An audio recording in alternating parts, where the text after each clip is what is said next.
Bismillahirrahmanirrahim. Alhamdulillahirabbil alamin. Allahumma shalli ala sayidina Muhammad wa ala ali sayidina Muhammad. Rabbi shrah li sadri wa yassir li amri wahlul 'uqdatam min lisani yafqahu qawli. Rabbana zidna ilma warzuqna fahma. Subhanaka la ilma lana illa ma 'allamtana innaka antal alimul hakim. Para pelajar, mahasiswa, kaum muslimin dimanapun berada yang menyimak video pembelajaran ini, Assalamualaikum warahmatullahi wabarakatuh.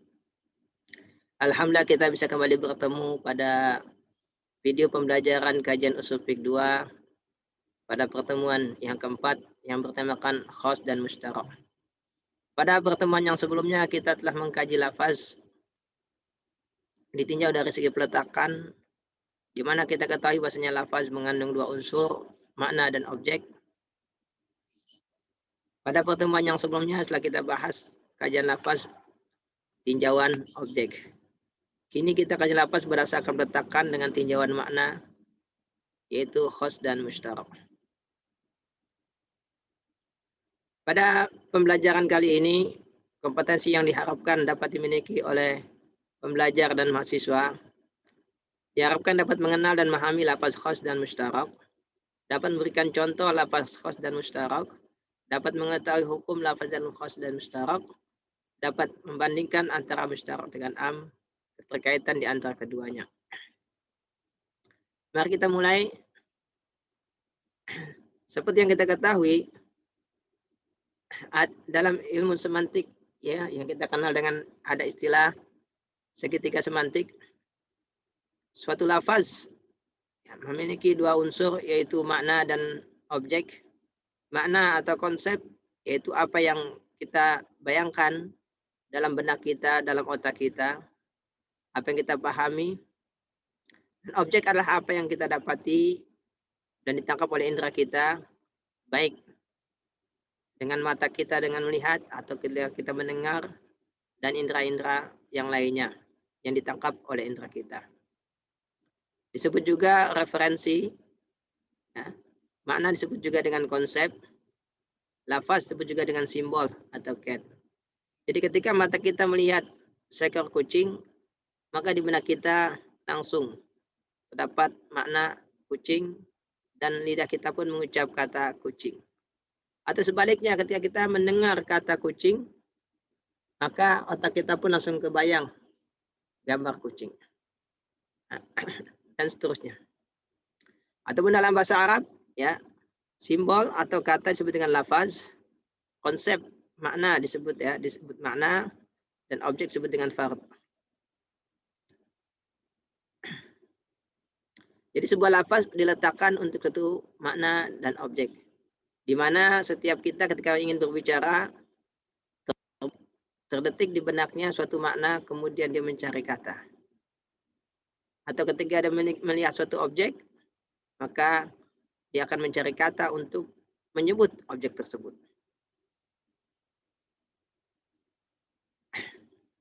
Nah, adapun kajian objek sudah kita bahas, yaitu khas dan am. Maka kajian kita kali ini adalah tentang makna, yaitu khas dan mustarak. Jadi lafaz ditinjau dari segi makna, ditinjau dari segi objek. Jika makna terbatas disebut dengan khas, jika maknanya lebih dari satu disebut mustarak. Jadi jika maknanya hanya satu disebut khas, jika maknanya lebih dari satu disebut mustarak. Adapun tinjauan objek, jika objeknya terbatas maka disebut khas, jika objeknya tidak terbatas maka disebut dengan am. Jadi khas adalah secara etimologi itu khusus. Secara terminologi suatu lafaz diletakkan untuk satu makna. Ini tinjauan makna. Karena istilah khas juga digunakan untuk tinjauan objek.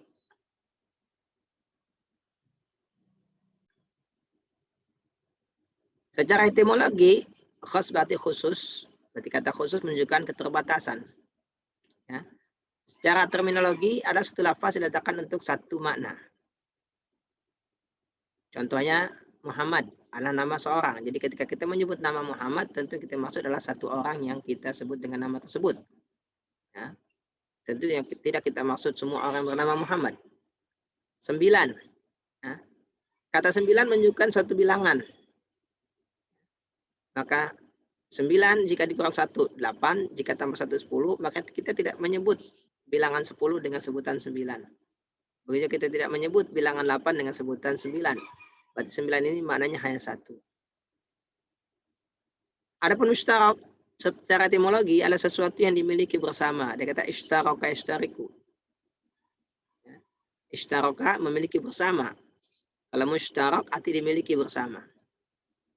Berarti ada satu lafaz dimiliki oleh beberapa makna. Disyaratkan seperti itu. Jadi ada beberapa makna memiliki satu lafaz atau satu kata. Maka disebut dengan lafzun musyarak atau lafaz musyarak.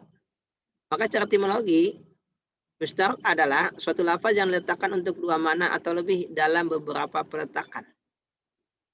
Contoh, kata bulan dalam bahasa Indonesia itu memiliki dua makna, nama kalender dan nama satelit.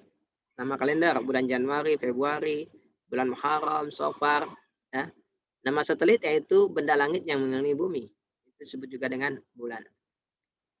Genting, ya, itu memiliki dua makna, gawat, ya, situasi genting.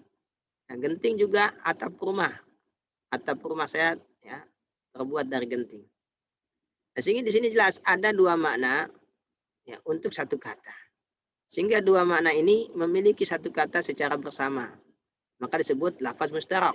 Satu kata yang dimiliki bersama oleh beberapa makna. Kata bulan dimiliki oleh dua makna. Ya, kata genting dimiliki oleh dua makna. Dalam bahasa Arab, ainun. Ainun juga bermakna mata untuk melihat. Disebut, ya, untuk bermakna juga mata air. Mata-mata. Barang. Ya, dalam fikih muamalat, ainun disebut barang. Ya. Sehingga ainun di sini diletakkan untuk beberapa makna, bahkan sini 4 makna. Sehingga 4 makna ini memiliki satu lafaz. Maka lafaz ini disebut musyarak, yaitu dimiliki bersama. Hakama yahkumu hukmun. Itu bermakna mencegah ya, atau mengembalikan. Hingga hakama ya, mencegah. Jadi hukum sifatnya mencegah sesuatu pelanggaran, sesuatu kerusakan. Ya. Hukum mengembalikan hak kepada pemiliknya. Nah, sehingga dua makna mencegah dan mengembalikan itu memiliki satu kata yaitu hukmun. Tentu ada beberapa makna lain ya dari kata hakama, namun di sini hanya sebagai contoh. Adapun penjelasan definisi yaitu definisi musyarak suatu lafaz yang diletakkan untuk dua makna atau lebih dalam beberapa peletakan. Yang dimaksud dengan diletakkan untuk dua makna atau lebih adalah memiliki dua makna atau lebih. Yang keduanya makna denotatif atau makna yang hakiki, makna yang asli. Bukan makna konotatif. Ya. Tapi makna yang asli. Nanti kita akan bahas pada bab berikutnya tentang denotatif dan konotatif atau hakiko dan majaz. Dan yang dimaksud dengan beberapa peletakan adalah diletakkan dalam beberapa kalimat yang berbeda, bukan dalam satu kalimat. Misalkan kata bulan. Kalau kita mengatakan bulan sekarang adalah bulan Maret, maka tentu bulannya dimaksud nama kalender, bukan satelit. Ya. Kalau kita mengatakan malam hari bulan terlihat, tentu bulan yang dimaksud bulan yang di langit, benda langit yang mengelilingi bumi, bukan bulan yang bermakna kalender. Di kata bulan di sini, ya, ketika letakkan dalam satu kata, ya, itu tidak menunjukkan dua makna, tapi menunjukkan satu makna. Ketika letakkan untuk satu kata. Jadi ketika diletakkan kata bulan dalam kalimat, ya, sekarang bulan Maret, tentu bulan yang dimaksud nama kalender, bukan bulan benda langit yang mengelilingi bumi. Ya. Ketika diletakkan dalam kalimat malam hari bulan terlihat, tentu bulan yang dimaksud bukan nama kalender, tapi adalah nama benda langit yang mengelilingi bumi. Begitu. Ya. Misalkan genting. Ya. Suasana genting, tentu genting yang dimaksud gawat, bukan atap rumah. Ya. Atau misalkan atap rumah, maka kita katakan atap rumah saya terbuat dari genting. Tentu genting yang dimaksud adalah bukan gawat. Jadi memiliki makna yang berbeda karena diletakkan pada kalimat yang berbeda. Apakah mungkin satu kata yang dimaksud lebih dari satu makna? Nanti akan kita bahas.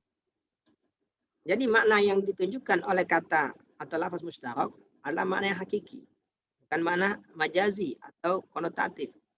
Misalkan kata bulan. Seorang wanita berkata kepada temannya, kamu biasanya kapan datang bulan?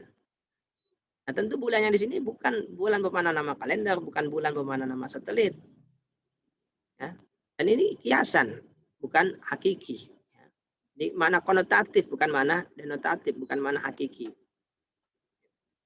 Nah, di sini. Nah, kalau lafaz mustarak itu semua maknanya hakiki.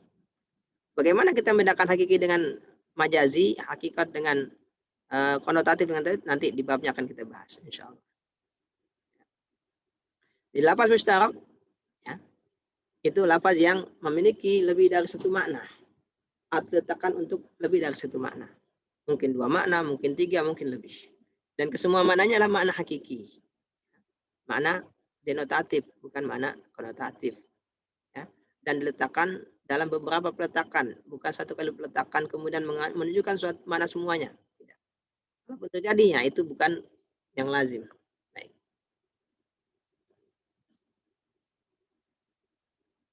Dalam bahasa Indonesia ada mustarak. Akan kita pelajari dan kita bandingkan dengan mustarak dalam bahasa Arab. Dalam bahasa dikenal ada istilah homonim. Apa itu homonim?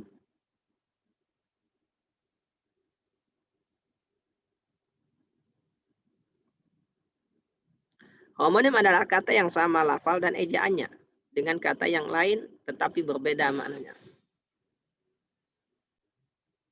Kata yang sama lafalnya, lafal artinya susunan katanya, ya, huruf-hurufnya, maaf, pengucapannya, dan ejaannya dengan kata yang lain tetapi berbeda maknanya. Contoh tadi kata bulan. Lafal dan ejaannya sama, bulan, bulan. Seperti itu. Tetapi berbeda maknanya. Ya, ada bermakna bulan adalah nama kalender, ada juga bulan bermakna satelit atau benda langit yang mengelilingi bumi. Contoh dalam kalimat, bulan Februari aku akan menikah. Gaya tarik matahari, gaya tarik menarik antara bumi dan bulan menyebabkan pasang surut air. Nah, tentu makna bulan pada 2 kalimat ini berbeda. Namun huruf-hurufnya dan pengucapannya sama. Yang kedua, homograf. Kata yang sama ejaannya dengan kata yang lain tetapi beda lafal dan maknanya. Contohnya kata apel dan apel. Di sini homograf, artinya tulisannya sama. Tulisannya sama, ejaannya sama, namun pengucapannya beda. Kalau tadi homonim pengucapannya, lafalnya dan ejaannya sama. Bulan, B-U-L-A-N, sebacanya pun bulan. Tapi kalau di sini apel, apel. Kalau kita baca apel itu nama buah. Tapi kalau kita baca apel itu artinya berkumpul atau ya melaksanakan upacara. Homograf. Jadi huruf-hurufnya sama, ejaannya sama, tapi lafal pengucapannya berbeda. Contoh dalam kalimat, ibu membeli apel 2 kg. Para siswa menghadiri apel pagi di halaman sekolah. Di pengucapan yang berbeda menyebabkan maknanya berbeda. Yang ketiga, homofon. Ini kebalikan daripada homograf. Ya. Kata yang sama lafalnya dengan kata lain tapi beda ejaannya dan maknanya. Ya. Kalau tadi homograf hurufnya sama, pengucapannya beda. Kalau ini sebaliknya, hurufnya berbeda, pengucapannya sama. Kata bank. Ya. Hurufnya B-A-N-K, bank itu lembaga keuangan. Tempat menyimpan atau tempat meminjam uang. Apalagi bank, B-A-N-G, sama dibaca bank, bank. Namun maknanya apa? Panggilan dalam budaya Betawi yang ditujukan kepada laki-laki maupun laki-laki yang lebih tua. Ya. Nah di sini yang sama adalah pengucapannya. Bank, bank, tapi ya, hurufnya berbeda. Nah, yang contoh dalam kalimat, Bang Udin bekerja di Bank DKI. Nah, Bang Udin bekerja di Bank DKI. Nah, bank pertama beda dengan bank kedua, maknanya beda juga hurufnya atau ejaannya, namun lafalnya sama. Nah, yang sama dengan bahasa Arab itu yang homonim, bukan homograf. Kenapa? Karena dalam bahasa Arab itu, ya, itu pengucapan sama. Walaupun memang bisa berbeda ketika berbeda kabilah atau suku. Misalkan ya, huruf qaf. Huruf qaf orang-orang Teluk seperti Saudi Arabia, ya, kemudian Emirat dan semacamnya menyebut huruf qaf dengan G, Gaf, as-Sagaf. Tapi orang Mesir, orang Libanon itu menyebutnya dengan orang apalagi Palestina menyebutnya dengan hamzah a. Qala jadi ala. Nah, itu memang pengucapannya beda, tapi ya, maknanya nggak beda, hanya beda logatnya aja. Jadi kata qala yang bermakna berkata, ketika orang Mesir menyebutnya ala, orang Temu menyebutnya gola, itu maknanya sama. Sama, pengucapannya beda. Tapi kalau pengucapan beda lalu mana beda, sejauh ini saya memang belum menemukan homograf dan homofon dalam bahasa Arab. Yang ada hanya homonim, ya, penyebutan dan lafalnya sama seperti ainun. Ainun. Oke. Nah, itu kita perbandingkan antara mustarak dalam bahasa Indonesia dengan mustarak dalam bahasa Arab. Ya. Jadi mustarak dalam bahasa Indonesia disebut juga dengan homonim.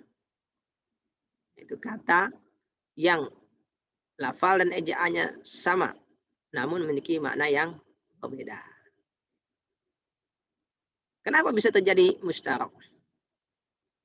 Ya. Pertama, lafaz atau kata terbatas jumlahnya, sementara makna tidak terbatas. Kenapa bisa terjadi mustarak? Yang pertama, kata atau lafaz terbatas jumlahnya, sementara makna tidak terbatas. Bahkan makna bisa ada lagi hal yang baru. Ya. Untuk itu, terkadang ada beberapa makna menggunakan satu kata. Karena kata memang terbatas jumlahnya. Jadi kalau kita buka di kamus, terbatas. Bahkan tidak jarang, ya, kata dalam satu bahasa dia mengambil ya, dari bahasa yang lain. Kenapa? Karena tidak punya kosakatanya. Tidak punya kosakatanya. Ya. Sementara makna bisa berdatangan. Dapat ilmu baru, dapat makna baru. Tidak punya kosakata, mau nggak mau kita ambil kosakata tersebut. Seperti itu. Nah, seperti kata komputer misalkan. Tentu kita adopsi dari bahasa Inggris dan seterusnya. Ya. Jadi memang lafaz terbatas jumlahnya sementara makna tidak terbatas. Ini yang mengakibatkan beberapa makna menggunakan satu kata. Ya, seperti huruf waw. Huruf waw itu terkadang menjadi kata sambung ya, atau wawul ataf namanya. Terkadang mana kosam, sumpah dan seterusnya. Tadi kata ain bisa bermakna mata, mata air, mata-mata, atau yang terlihat oleh mata. Sebab yang kedua, perpindahan dari mana denotatif ke mana konotatif. Ya. Artinya, sesuatu yang sudah sering diucapkan, sehingga menjadi denotatif. Padahal awalnya konotatif. Konotatif. Nanti kita pelajari apa itu konotatif ya, kenapa, bagaimana membedakannya. Ya. Contohnya kata sayyar, berasal dari kata saro ya siru, artinya berjalan. Sayyar itu bentuk mubalaghah, bentuk hiperbola, artinya banyak berjalan. Itu mana hakiki mana berjalan. Kemudian kendaraan, mobil, karena banyak berjalan, disebutlah sayyar. Nah sehingga ya, itu awalnya mana konotatif, bukan mana hakiki.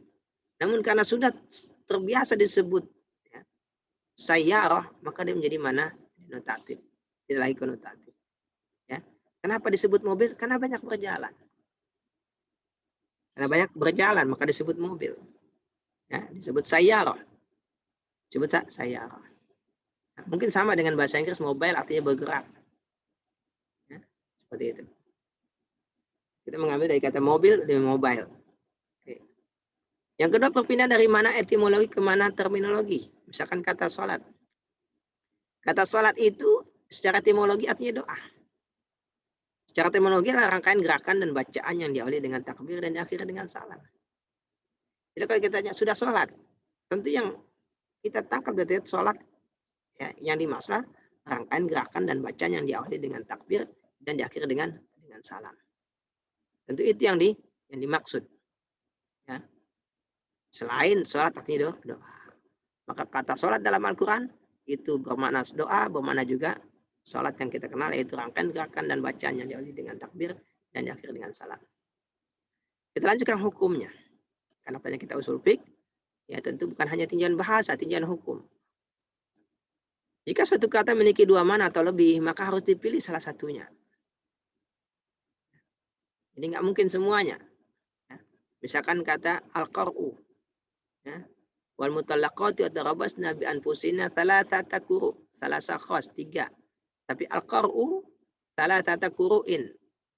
Al-qar'u dalam bahasa itu mana haid dan mana suci. Nah, ini nggak mungkin kita ambil dua-duanya, harus dipilih salah satunya. Apakah 3 kali suci atau 3 kali haid. Ya. Nah, di sinilah ulama beristihad mencari tahu apa mana yang dimaksud. Apakah haid ataukah suci. Ya, begitu. Kemudian jika satu kata memiliki makna lughawi, etimologi, maaf, ini terbalik saya. Betul, etimologi. Dan istilahi etimologi, maka yang berlaku adalah makna terminologi. Karena kita dunia hukum Islam. Misalkan kata sholat. Tentu sholat yang dimaksud adalah sholat mana istilahi. Bukan mana lughawi. Ya. Mana istilahi bukan mana lughawi. Maka tidak boleh kita menjelaskan dengan makna lughawi. Kenapa? Karena Nabi ketika diutus untuk menjelaskan syariat, bukan menjelaskan bahasa. Untuk kita ulama menyimpulkan ketika Nabi berkata, "Idzan ana shaimun," kalau begitu saya puasa. Jadi ketika Nabi pulang ke rumah di pagi hari, kemudian kata keluarganya tidak ada makanan, lalu mengatakan kalau gitu saya puasa. Ulama menyimpulkan puasa yang dimaksud puasa syar'i, bukan puasa lughawi. Kalau puasa lughawi itu menahan makan, menahan minum, menahan bicara, menahan marah. Gitu. Menahan. Nah, tapi kalau puasa yang syar'i apa? Tidak makan, tidak minum, segala hal yang membatalkan puasa, ya, dari terbit fajar sampai terbenam matahari. Nah, itu yang dimaksud dengan puasa. Begitu. Begitu kata Jumat misalkan. Jumat yang dimaksud tentu sholat Jumat yang kita kenal, bukan Jumat berasal dari kata jamaah yaitu berkumpul. Sehingga kapanpun kita berkumpul sehingga menjadi sholat Jumat. Jadi ketika orang menafsirkan sholat Jumat boleh di hari Ahad, nah, itu adalah keliru. Karena dia memilih makna lughawi, bukan makna istilahi. Ya. Maka apa yang sebutnya hermeneutika, ya, menafsirkan secara bahasa. Nah, itu tidak tepat. Kenapa? Kita lihat konteksnya. Kalau dia bicara hukum, tentu kita pakai makna istilah hukumnya. Saya kira hal ini mesti diterima oleh semua dunia pendidikan, dunia ilmu pengetahuan, ya. Jadi ketika suatu kata sudah menjadi sebuah istilah, maka makna istilahinya menjadi makna terminologinya itulah yang dimaksud, bukan makna lughawi. Ya, seperti kata riba. Riba itu tambahan. Tapi sudah menjadi istilah, maka tidak semua tambahan itu riba. Haji artinya mendatangi tempat suci. Itu cara bahasa. Tapi kalau secara istilah, mendatangi rumah Allah Ta'ala, Baitullah, di kota Mekah, yaitu di Masjidil Haram. Jadi bukan berarti kita setiap mendatangi tempat suci katakan haji, enggak. Saum, puasa. Ya. Cara bahasa itu menahan. Seperti dalam Al-Quran, ya, yaitu ibunya Nabi Isa itu Sayyidah Maryam mengatakan inni nadartu lirahmani sauma. Saya bernazar untuk puasa. Falan ukallimal yauma insiya. Nah, puasa ini maksud bukan puasa syar'i, kenapa? Karena dilanjutkan. Saya tidak akan bicara, berarti puasa dari bicara. Dengan istilah sholat dan yang lain-lainnya. Baik dalam bab ibadat atau dalam bab muamalat. Ya. Jadi kalau kita bertemu dengan makna lughawi dan makna istilahi dalam dunia hukum Islam, maka yang dimaksud tentu dan yang berlaku adalah makna istilahi atau makna terminologi. Ini penjelasannya. Ya, kenapa yang berlaku makna istilahi? Ya karena Islam datang untuk menjelaskan syariat, bukan mengajarkan bahasa. Maka yang berlaku adalah makna menurut syariat. Kenapa harus dipilih salah satunya? Ya karena dalam satu kalimat umumnya diinginkan adalah satu makna dalam satu ucapan. Seperti tadi kata bulan, kata genting. Tentu yang dimaksud satu makna, bukan semuanya. Ini yang umumnya. Ya. Untuk itu para mujtahid harus beristihad mencari tahu makna apa yang dimaksud. Seperti kata Qur'an, memiliki dua makna suci dan haid. Ya. Maka ulama beristihad apa yang dimaksud. Imam Syafi'i menyimpulkannya maksud suci, sementara Imam Abu Hanifah menyimpulkannya yang dimaksudkan adalah haid. Ya. Ini hukum mustarak. Makanya mustarak itu harus cari tahu mana makna yang diinginkan, mana yang dimaksud. Dia belum bisa diamalkan sebelum diketahui makna yang dimaksudkan. Keumuman lafaz mustarak. Ya. Tadi kita katakan mustarak itu memiliki makna lebih dari satu. Mungkinkah makna yang dimaksud itu semuanya? Seperti halnya lafaz am. Lafaz am itu kan memiliki objek yang banyak dan tidak terbatas. Dan ketika yang diinginkan semua objeknya, tapi mungkin juga diinginkan sebagian. Nah, ketika dengan sebagian berarti harus ada dalil yang menyatakan tersebut. Kalau enggak, maka semua objek am itu karena hukum yang disebutkan dalam teks tersebut. Nah, itu dalam am. Ya. Jadi ketika lafaz am misalkan wa'arid anil musyrikin, berpalinglah dari orang musyrik. Nah, berarti mencakup semua orang musyrik. Nah, jika diinginkan sebagian maka harus ada dalil yaitu mukhasisnya. Nah, apakah ini juga berlaku dalam lafaz mustarak yang memiliki lebih dari satu makna? Mungkinkah ini maksud semua maknanya atau tadi harus salah satunya saja? Mungkinkah lafaz dalam satu kalimat yang memiliki lebih dari satu makna dan ini maksudlah semuanya? Nah, di sini ulama beda pendapat. Yang pertama mengatakan tidak boleh. Tadi seperti hukum yang di awal.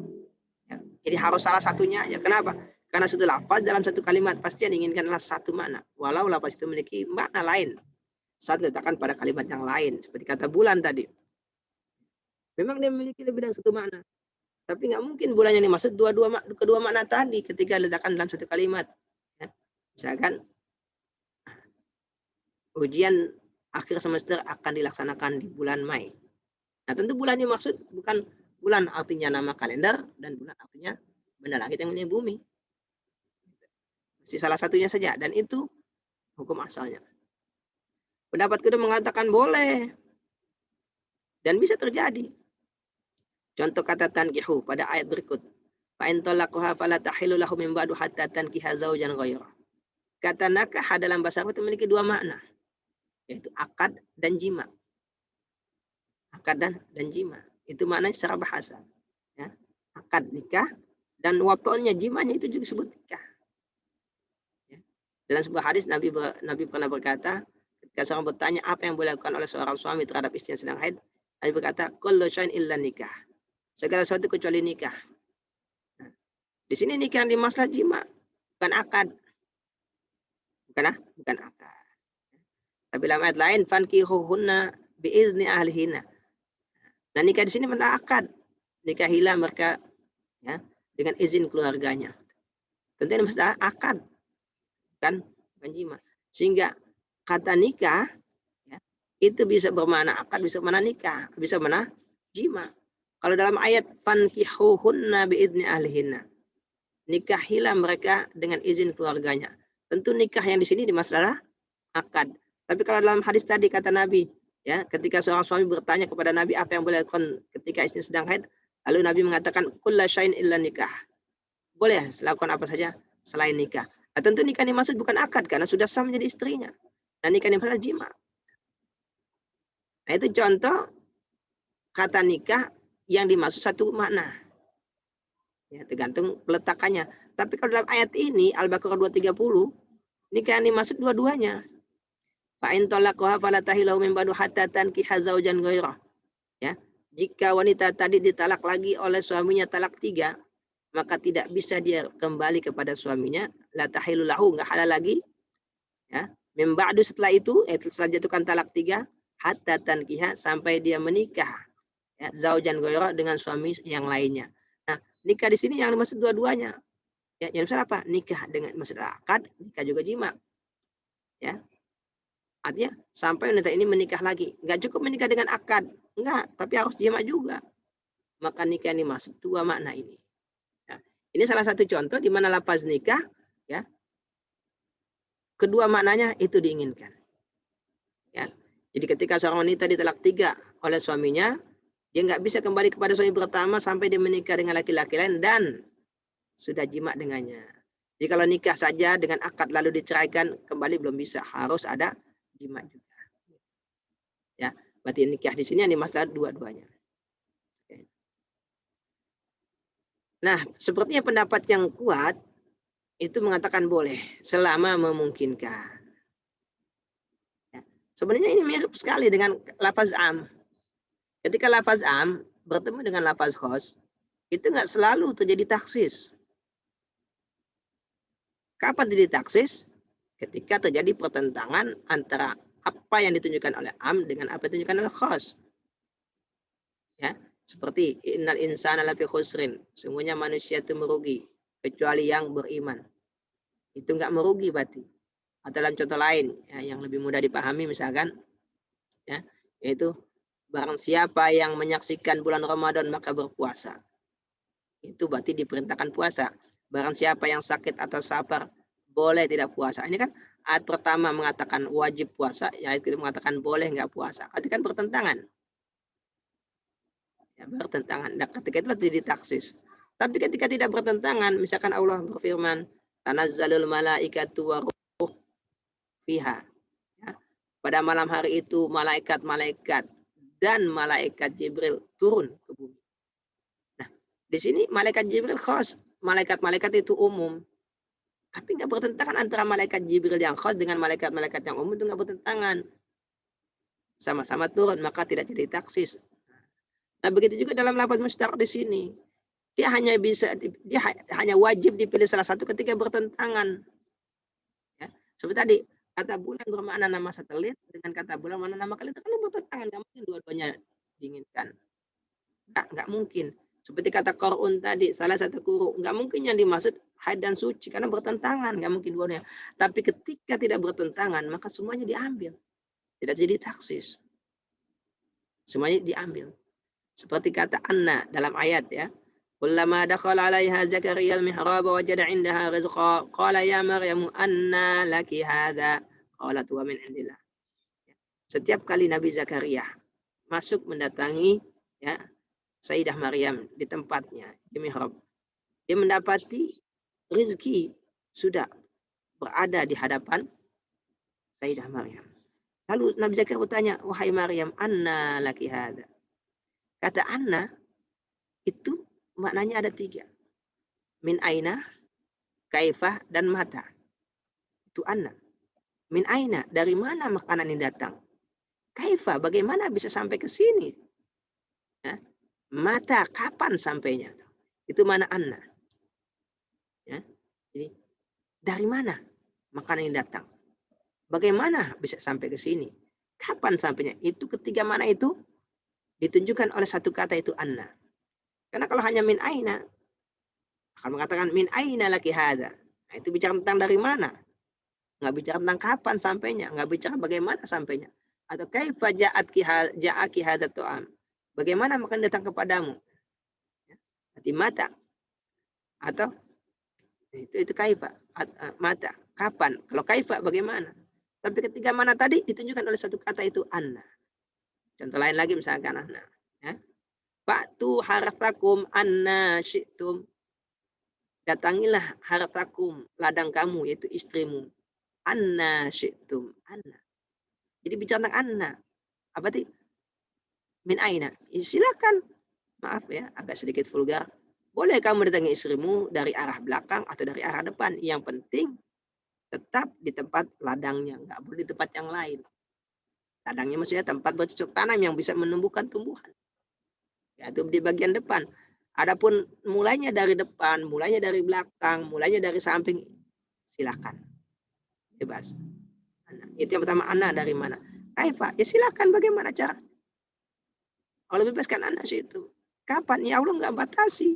Mau malam, mau siang, mau pagi, mau sore. Yang penting tidak saat puasa. Itu aja. Itu mana anak. Sehingga ini salah satu contoh. Kata memiliki banyak makna dan yang dimaksud adalah semuanya. Kenapa? Karena memungkinkan. Berarti kalau memang memungkinkan yang dimaksud semua maknanya, maka berlakulah semua maknanya. Oke. Ini sebagai penutup. Ya. Semua makna yang ditujukan oleh lafaz musta'ar adalah makna hakiki atau denotatif. Ya. Bukan sebagian hakiki, sebagian majazi. Bukan. Kalau sebagian hakiki, sebagian majazi, maka itu bukan musta'ar. Ya. Jika salah satu dari makna-makna tersebut hakiki dan yang lainnya majazi, maka tidak disebut musta'ar. Nah, penjelasan tentang lafaz hakiki dan musta'ar insya Allah akan dibahas pada pertemuan berikut. Mudah-mudahan pelajaran kita pada pertemuan kali ini ya, tentang lafaz musta'ar, kalau kita cari kesamaan dalam bahasa itu homonim ya, bukan homograf, bukan homofon, tapi homonim. Ya. Karena homograf dan homofon dalam bahasa Arab itu sepertinya tidak kita temukan. Demikian pelajaran kita pada hari ini. Mudah-mudahan dapat dipahami dan dapat menjadi ilmu yang bermanfaat. Jika Anda menyukai pelajaran ini, silakan Anda like. Ya. Jika Anda ingin mendapatkan pelajaran-pelajaran berikutnya, silakan Anda subscribe dan kasih lonceng agar dapat pemberitahuan. Jika Anda rasa pelajaran ini bermanfaat, ya, maka silakan Anda share, berbagi kepada orang lain, sehingga Anda masuk ke dalam mata rantai penyebaran ilmu pengetahuan yang bermanfaat untuk kaum muslimin. Demikian, lebih kurangnya mohon maaf. Sampai bertemu lagi pada pertemuan berikutnya. Assalamualaikum warahmatullahi wabarakatuh.